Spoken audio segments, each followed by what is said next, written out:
you still need me? Will you still feed me when I'm 64?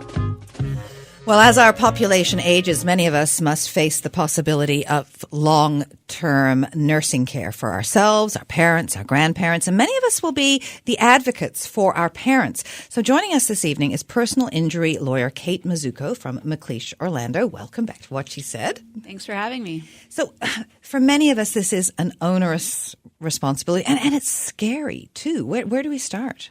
It's a very scary process. So I think when you come to the realization, or sometimes there's an incident that occurs where it becomes quite evident that a family member needs long-term nursing care home, you start the process by contacting CCAC, okay, and they're going to come and do an assessment to see whether or not the family member does in fact need long-term nursing care home. And if they do, the process will be that you need to start figuring out which homes are going to work for that family member and for your family, right? You're going to want to think about location because you want to have easy access to the person, but also whether or not the home is what you're looking for. And so what you need to do is tour homes, do your research before, because what's going to happen is you're going to pick 5 nursing homes and put them on a list.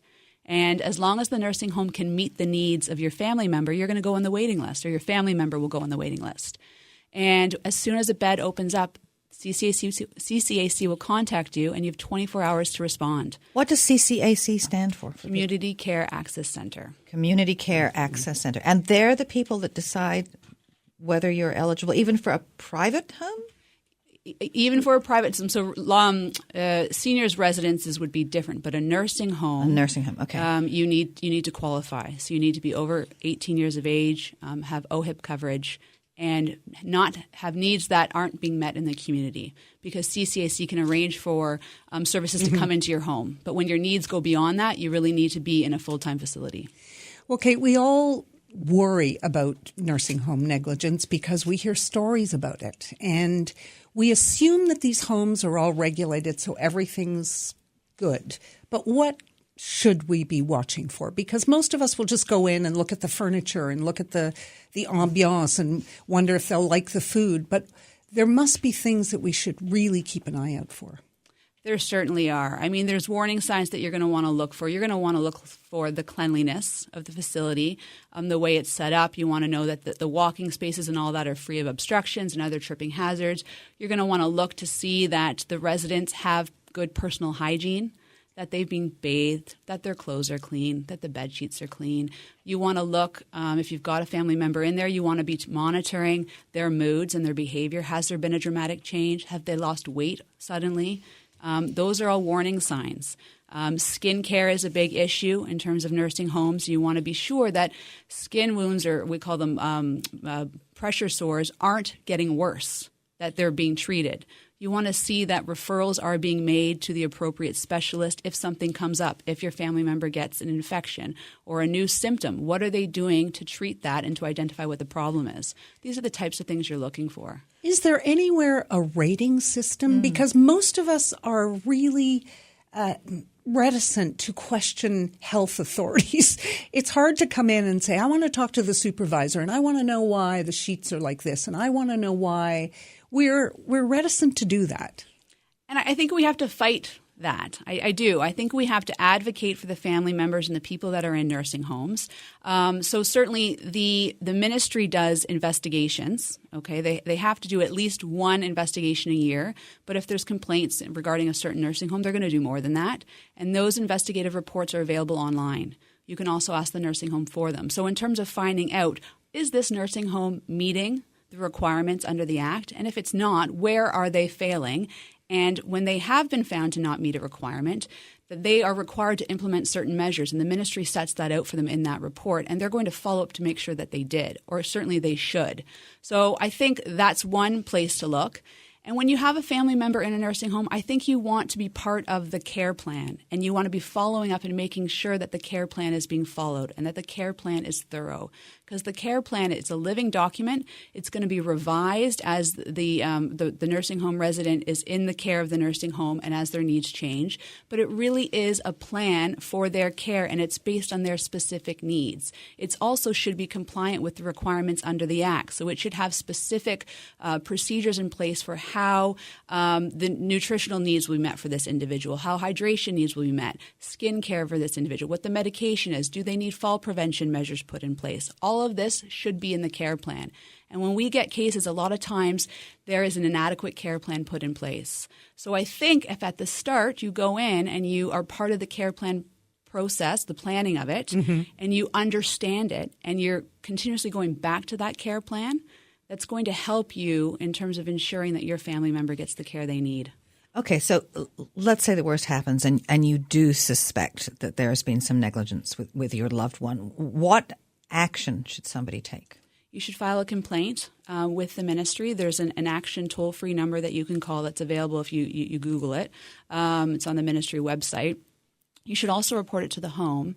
And if the loved one has suffered an injury or, obviously at sometimes these incidents result in death, then I think you should consult a lawyer about whether or not the nursing home has failed to meet the standard of care that's expected of them, or one of their staff members or another healthcare professional working within the nursing home.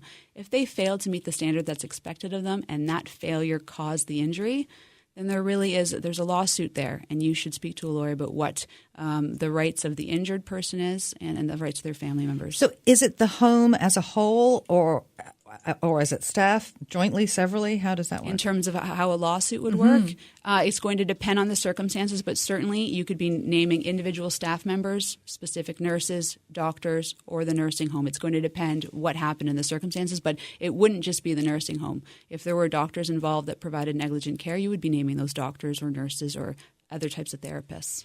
It occurs to me that many people who might have someone in a home and something happens would wonder about the burden of proof on themselves. What do they need to sneak in 3 times a week and take notes over a month? I mean, put a camera in the room? Yeah. What level of proof is required of them? I mean, what I'm asking, I guess, essentially is how often do you win those cases? Well, not you personally, but...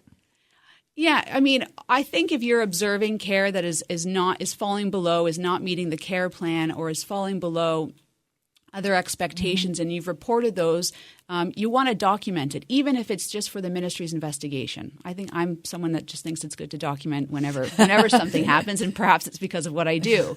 But you're not required to be in there and setting up surveillance cameras, because a lot of the times the care, and when it's inadequate care, it's quite clear in the records that are kept, in terms of the nursing notes that are kept or the support worker notes that are kept.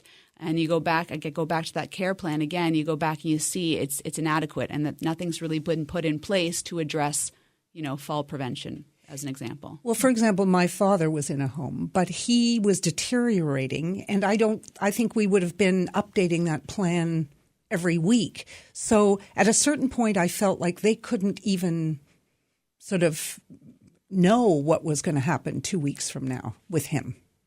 Well, so he was deteriorating. Right. So would that be their fault?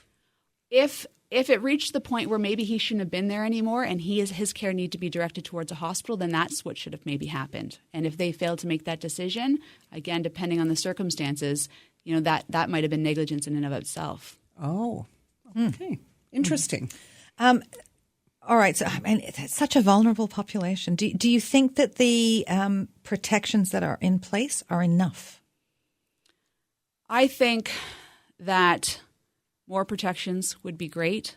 I think obviously there needs to be a lot of government oversight, and those inspections need to be happening, and complaints need to be followed up with quickly and regularly. But as with all government-run programs, I mean, the system's strained, and there's funding issues and all of that. So I know that's a challenge that our government faces, but I certainly would like to see more oversight and more regular visits to nursing homes. Absolutely. Now you have put some of this information it's on our website and a blog post for you. But if anyone wants to consult with you or anyone else from McLeish Orlando, how do they reach you? They can find us. All of our information is on our website, McLeishorlando.com, and you can click on any one of the lawyers' profiles and contact us. And then there's also a general submission form that you want to submit a question that someone will get back to you. Well, thank you so much for joining us. You're very welcome. Thank you. This is What She Said. Stay with us.